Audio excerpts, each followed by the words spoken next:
Estamos na Semana Nacional de Combate ao Diabetes. Segundo o Ministério da Saúde, o número de brasileiros diagnosticados com a doença cresceu 76% só no ano passado.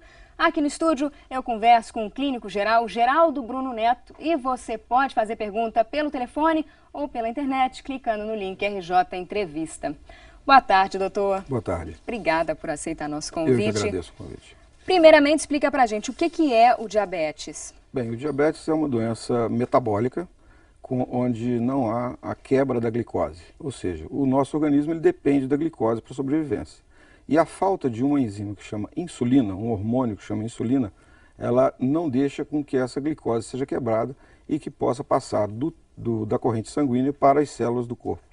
E quais basicamente isso. Quais os tipos da doença, né? Os mais graves? Isso, a doença ela é dividida em alguns subtipos, né? O tipo 1 da doença é o que acomete mais na infância, tá certo? E jovens. Essa doença tem uma prevalência maior da hereditariedade.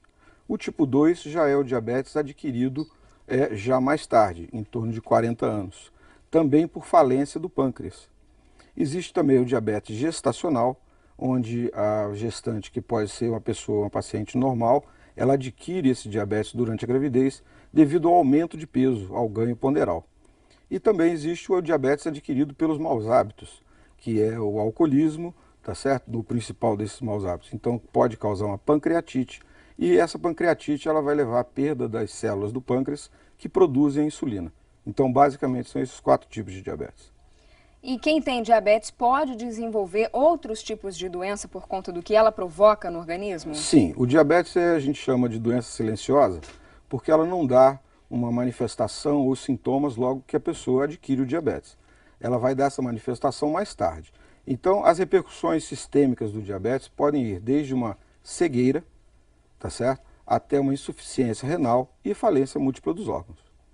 Perfeito. E como é que diagnostica a doença? Faz o diagnóstico? Isso, o diagnóstico da doença é hoje de uma forma muito simples.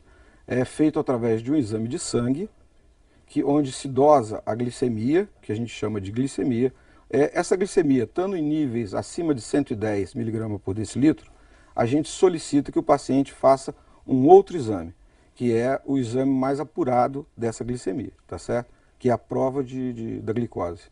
E a pessoa, às vezes, ela pode nunca ter tido diabetes e na vida adulta, lá, quando passa dos 60 anos, adquirir diabetes de idoso, como chama? Sim, ela pode adquirir justamente por isso, pela falência desse órgão muito importante, que é o pâncreas.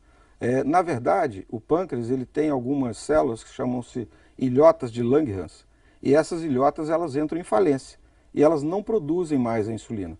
Então, existe um aumento de glicose na circulação sanguínea, tá certo? Que vai ser depositada nas artérias, principalmente arteríolas e capilares do sistema de filtração renal e da retina também. Então, esse paciente ele pode desenvolver um diabetes a partir dos 60 anos. Como é que é feito o tratamento, doutor? Então, o tratamento deve ser feito com uma equipe multidisciplinar. Não é um tratamento de um remédio só. E dependendo do tipo do diabetes. O diabetes tipo 1, ele é tratado com a insulina, tá certo? Porque já vem de muitos anos, são pacientes jovens, então o tratamento tem que ser com insulina.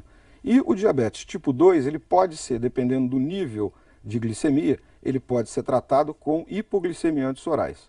E também a dieta, a modificação dos hábitos de vida, como a atividade física e a moderação no uso de bebidas alcoólicas ou outras bebidas, né?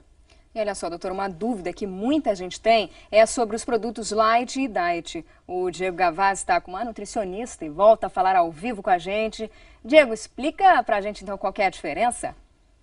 Olha, Raquel, é bem grande. A Cíntia Periar, nutricionista, vai explicar melhor pra gente. Cíntia, boa tarde. Quais as principais diferenças então entre o Light e o Diet? Boa tarde, Diego. Olha, o alimento Diet, ele não contém açúcar. O alimento light, ele contém redução de um ou mais nutrientes. Então, assim, o diet é sem açúcar e o light pode ser redução de sódio, redução de gordura, redução de açúcar. Qual o diabético deve consumir? O diet, porque o ingrediente, o nutriente, né, que o diabético não pode consumir é o açúcar. Agora a gente sabe que esses alimentos diets não pode ser a única fonte de alimentação do diabético. Qual deve ser a alimentação ideal do diabético e que vai acabar servindo também para quem não tem, prevenir a doença, né? Diego, o diabético ele tem que fazer uma alimentação muito equilibrada. Então ele tem que procurar, porque o que ele vai consumir em termos de carboidrato vai elevar essa glicemia. Então não adianta só ele retirar o doce e o açúcar. Se ele continuar comendo muitos pães, muitas massas, muitos biscoitos, todos os produtos com farinhas brancas, isso tudo vai... As frutas, que tem o açúcar da fruta, que é a frutose. Às vezes a pessoa come fruta achando que está comendo muito bem e nem sempre é assim. Exatamente. Então, o que é importantíssimo o diabético estar sempre se prevenido? Em diminuir a velocidade em que esse açúcar, que esse alimento vai se transformar em açúcar. Então, uma forma de estar diminuindo é quebrando esse carboidrato com gordura ou com fibra. Como que a gente faz isso? Utilizando uma aveia numa fruta, utilizando uma semente, pode ser a linhaça, pode ser a chia, utilizando também as oleaginosas. Então, se vai comer uma maçã, não vai poder botar uma aveia. Come umas 3 castanhas, come uma noz, 2 nozes. Então, dessa forma, ele está lentificando. E existem também outros alimentos importantíssimos. A biomassa de banana verde, ela ajuda muito. A batata Iacon, a batata Konjac, que tem o glucomannan, que também pode ser prescrito em cápsula.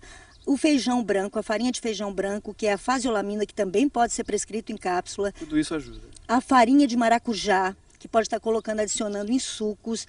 O óleo de linhaça, o óleo de coco, colocar numa salada de fruta. E sempre, quando for ingerir um carboidrato simples, uma batata inglesa, por exemplo, vai aumentar muito rápido essa glicemia, passar ela para uma batata doce. Ok, Cíntia, obrigado pela participação. Voltamos ao estúdio. Obrigada, Diego. Como a gente viu ali, doutor, fundamental a alimentação saudável no controle também do diabetes, né? Já que eles estavam falando de alimentação. Sim, é fundamental. O diabetes, por ser uma doença adquirida também por maus hábitos alimentares, necessita que o paciente tenha uma disciplina muito grande para poder fazer o tratamento. É uma doença hoje que a gente sabe que não tem cura, mas ela tem tratamento.